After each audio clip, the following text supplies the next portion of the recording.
Hi, this is nurse practitioner and attorney Joe Flores. I'm licensed in the state of Texas as a state practitioner and federally licensed, so I can practice in different areas of the land with permission of the judge, and also I like to have local counsel. Let's begin Legal Minute Clinic, and let's talk about the very serious issue of what if you were reported to the board? Well, what can you be reported to the board for? Your licensing. You've worked very hard to become a nurse or a nurse practitioner. Let's get into it. Substance abuse. This is pervasive, and a big percentage or significant percentage of people may be diverting or involved in enabling somebody to have a substance abuse problem, especially if you're dealing with significant others and family. Professional misconduct. This can go anywhere from theft, fraud, or injury to a patient. And then incompetence or negligence. If you deviate from the standard of care, negligence, and you cause something, and it caused something with great damages, you could not only be looking at being reported to the board, but also sued. And criminal activity that ties in with health fraud, and any criminal charges, particularly those related to health care actions, can and will be prosecuted. And then you have that plus the board. And failure to maintain licensure. Folks, they don't send you a little blue card anymore or a green card in the mail. You've got to know when to You've got to know when to renew your license. Because if you don't, you could be practicing without a license and not even knowing it, particularly advanced practice nurses that are out on their own independently. You've got to have a calendar update of people and things that you have to contact and do to maintain your licensure and your continuing education. And who can report you? Anyone. In some jurisdictions, you don't even know who reported you. And the state board investigation, once a report is sent, they have broad discretion, but for the most part, they do investigate. And a lot of people I've seen on Substacks and on Reddit and nurses saying, oh, they don't do anything, they're just going to drop it. That's not true, folks. I used to speak for National Council of State Board of Nurses. I've talked to investigators throughout the land, and that's simply not true. They say, oh, I just got mine dismissed, it was frivolous. No. If you've got 5 people in the workplace saying that you have a drug problem, probably you have a drug problem.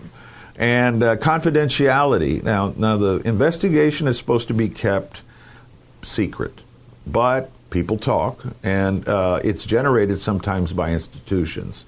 And you have a right to get an attorney, you have a right to respond, you have a right to have a hearing, which it functions essentially like a trial if you go to a formal hearing in most jurisdictions. So our guidelines, I urge you to go to National Council of State Board of Nurses.org, ncsbn.org, and there's uniformity in reporting on that site. It can talk to you about your Practice Act.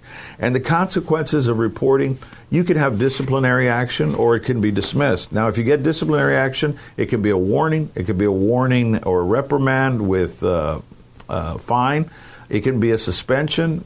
And then that suspension is probated, meaning you're put on probation. If you blow it, you can get suspended, or you can even be revoked. Rehabilitation programs abound. Many of them are very hard to get through. I know many people involved in different states in that sort of rehabilitation program, and it's a bear. Addiction is a bear. After COVID, we've had to face all of that. And you have a right to appeal any decision that the board makes. I want you all to know that you have rights. And not only that, but legal assistance is so important. I don't advise anybody to go it alone. If you don't call me, call somebody in your area. And TANA, or the Association of Nurse Attorneys in America, is very important. You need to know, and most states are covered by healthcare attorneys that are qualified not only as lawyers but nurses. So professional organizations have guidelines, policy statements, just like the board do. Stay involved.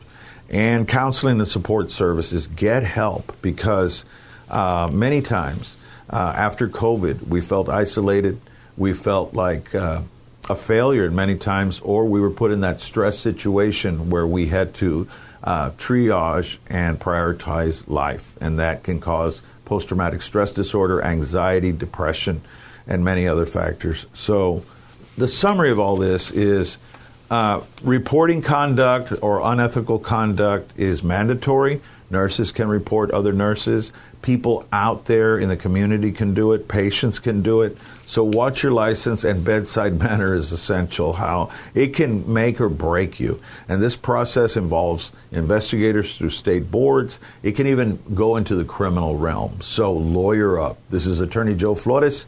Thank you for joining us for another Legal Minute Clinic. And follow us on Facebook and on other social media, and visit us at floreslawfirm.com. Thank you, and God bless.